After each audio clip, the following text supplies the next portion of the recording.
Hello, YouTube, everyone in the world. How's it going today? Gonna be a pretty short video today. I'm just talking about a news article, talking a little bit about Starfield. I will be going in depth in Starfield in the next week or two. I've already started taking notes. I have a lot to say about this game, but there are some things that are just very worrying. Okay, overall. Now, honestly, I'm not the hugest Bethesda fan, but I do like their sandboxes. I do like Fallout. I do like Skyrim as a whole. Um, I don't think they're great games. They are fun sandboxes, but I don't think that they are all great games. Some of them are better than others. Um, that's obvious. Uh, I'm not the hugest Bethesda fan, and I'm not the hugest space person. After getting fucked over from No Man's Sky, I really don't. I'm not a huge investor in big open sandboxes. Um, I've been screwed over one too many times with other video games. No Man's Sky broke me, and then Final Fantasy 15 just put me in a coffin. So I'm not too hyped for this game. For me personally, I can just get Game Pass for a month or two, try it out, see what it's like, make a small review, and then be done with it. Or if it's really good and it's really fun, continue playing. Although I have my reservations, honestly. Oops, keep moving that there. So I have some worries about its frame rate. I have some worries about overall graphical quality once you get out of some of the main close-up shots and everything. Um, I'm really, really worried about this game being incredibly too open and endless. Um, Kind of like Tears of the Kingdom a little bit. Um, Not focused, like very, very, very, very basic story focus. Okay, I'm really worried about that. Um, but today, this might have come out yesterday. At some point, no, I think it's some point today. There's a article in PC Gamer uh, where they got some talks from what's his face again? I have to read it. He's been here forever. Emil P. Um, he's been with the company forever, 20 something years, I think they said in the article at some point. Um, I'm not going to go through the article. You want to go read it? You can go read it. What he says in one part is basically all you need to hear. Um, he basically said that there's nothing that he can say about the game. Now is this common? Yeah, this is common. He's if you don't know, there are things called NDAs. I think he says it either in here or there's another article that's talking about all this. But he signed an NDA, can't talk about certain things, yada yada. What's weird is he is the studio's design director. Okay, he's not a coder. He is not a 3D model artist. He's not a storyboard drafter. There is nothing on the bottom. He's here. Like Todd Howard's here, and then there's a box beneath Todd Howard. He's in that box. Okay, so he's involved high up. He's not some schlub. Okay, the way he talks on here, he talks like he's some fucking schlub that doesn't really do much of the company and doesn't have a lot of authority to say anything. Um, the fact that Todd Howard, the person who I personally have had the biggest problem, and one of the only problems I've seen publicly in Bethesda for years, is Todd Howard. So the fact that he's the only one to be drip feeding information to us has been worrying the entire time. I don't like listening to anything out of Todd Howard's mouth. Todd Howard also said that there were over 1,000 planets, and then took months and months and months to eventually tell us, oh yeah, about 10% of them are going to have life. Because don't you love when we use the shitty realistic parts of life to put that into the shitty realistic parts of a video game? Don't you love that? Isn't that awesome? Instead of, I don't know, just making planets full of space bugs and fun things to explore and do. Wouldn't that be more fun? Who knows? I don't know. I'm not a game designer. I'm not Todd Howard. I wouldn't know that. I'm not that fucking smart. But I like it when I hear things from other people in the dev group.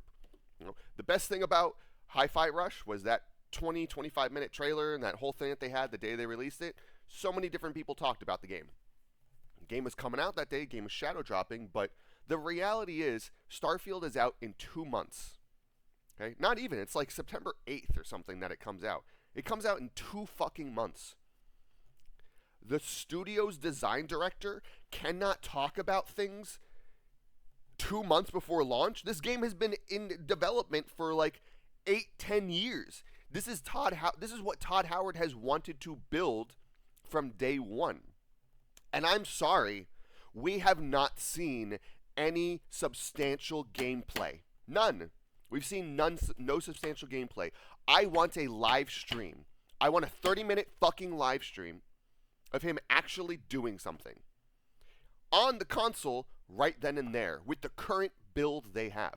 I do not want to see a cut together trailer of 10 to 15 minutes of here's all these fucking things broken apart from all these different aspects shown together on what you can do. Okay? Cyberpunk had that.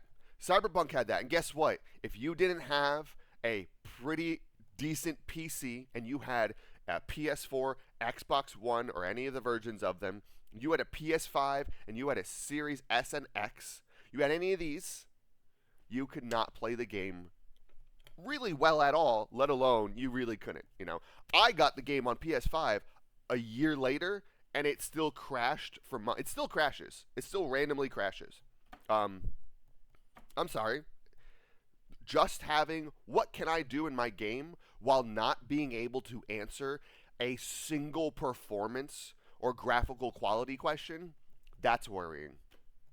Right? If you guys don't know what it's like when somebody's kind of hiding information and being a little untrustworthy there, this is what it looks like.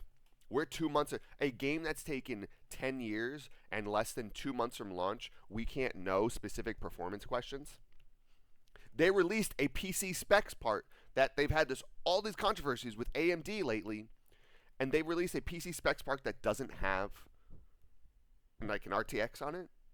Doesn't have NVIDIA graphics cards. The ones that I had, the ones that I saw was 1080p, 1440p, 4K, and they were like a 7600 XT, a 7900 XT. It's like, bro, what? What are you guys doing? Can you give moderate PC specs? Can you give PCs, and can we stop doing 1080p and up PC specs? Can we start doing 720p?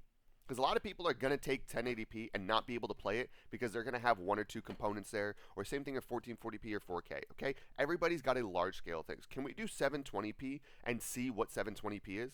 Because if 720p is like not even 1080p for other things nowadays,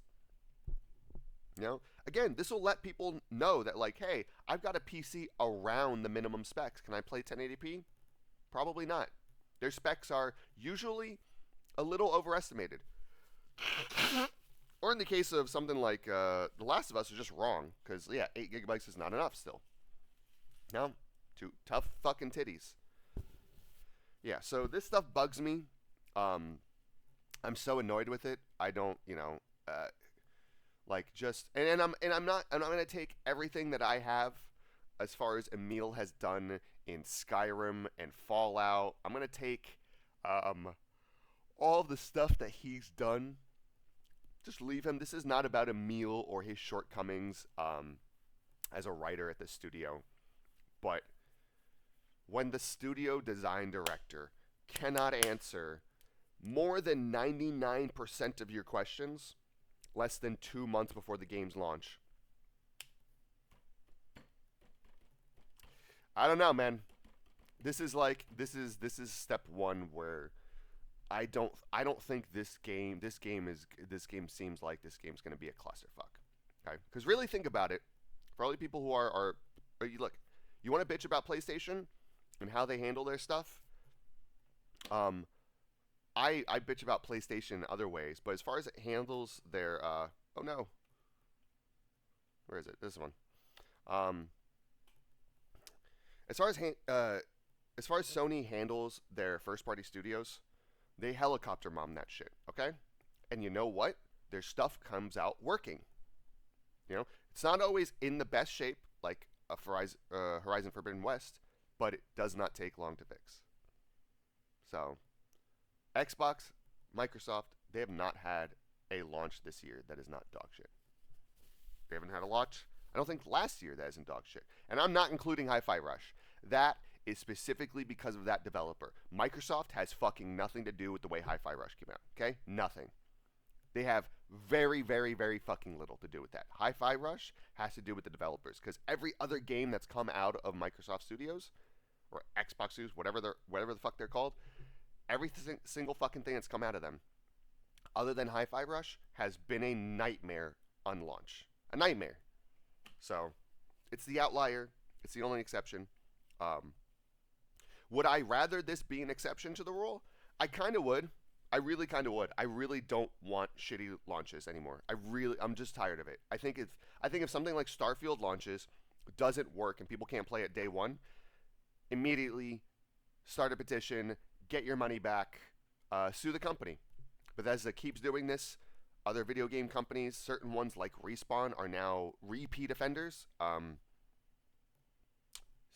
CD Projekt Red has to redeem themselves with the DLC. We'll see. They're going to be repeat offenders. Like, you have game companies that are repeat offenders. Day one, scummy bullshit. Fallout 76 was the last fucking straw for them. Fallout 4, I thought was kind of shit. Fallout 76 was the last fucking straw. Bethesda's a piece of shit, and they need to get their shit together, okay? Doing stuff like this, not talking about your games, the specific stuff, not having a live stream that shows your game working on a current console. No ifs, ands, or buts. Even if the build you're working on, saying, hey, the build we're working on is not as stable as what it's going to be in a month, but this is what we have right now, and this is to show you how it's running. You can't do that. You can't do that, really? You know, why? And why won't you do that? Well, why didn't Jedi Survivor or Last of Us Part 1, why didn't some of these games give, like, launch codes to stuff like Digital Foundry or other places? Why do they hide all this stuff for PC and then go only console? You know, why do these companies do these things? Read the fucking room, guys. Read the fucking room. These people are trying to hide something. You know who was very open about their game? Square Enix about Final Fantasy 16. Capcom about RE4. What's it called? Sony Santa Monica about God of War Ragnarok. These people were pretty fucking open about their game. Even like Tears of the Kingdom. They were explaining a lot of things about Tears of the Kingdom for like 3 months. There's still a lot of surprises. You know, but this goes to show you, like, if we're 2 months from launch, what is so secretive that is going to explore one of the largest open world sandboxes we've ever had, if not the largest sandbox we've ever had? How are you going to spoil that type of stuff if other games don't? Does that mean that you're hiding the information because there are other things besides spoilers you don't want to have? Yes. Plain and simple. They don't want to explain some of the issues that are going on. They don't want to show all this stuff because something doesn't look as good, okay, and doesn't run as good, and they're trying to get all the bugs. I get that. Then have pre-release. This is not final game footage, you know, and make it look better. Because here's the other thing. Here's the other aspect that I want to, you know, why is all this happening? I think that there are a lot of issues that are not going to be fixed. I think if there's any, like, performance issues or graphical quality issues, or if there's just, like, some bugs or glitches or shit, I think that stuff is not going to change till week 1, month 1. They get the game on a wide variety of platforms, PC platform, wide variety of specs and everything, and they get people testing their game. I don't think anything's going to be able to change. You know? Which is sad. And I don't think this game is going to be good. I'm going to say it right now. Every game that's been good this year has either dropped launching, like Hi-Fi Rush, Day 1 Shadow Drop. Everything's been that, or something like Street Fighter, something like Resident Evil 4, something like Final Fantasy 16. They came out with demos, you know? They could fix things before the fucking game launched. Or as the game launched, here's a little patch, it does something. We're going to add more patches that'll just slightly improve, just have slight improvements. But the fact that we're getting radio silence, and not just radio silence, like we're getting the fucking studio design director who's worked here for over 21 years. And he's saying, I can't say anything about the game. Like, I can't talk about the game's performance. I can't talk about my opinions on the. I can't talk about it.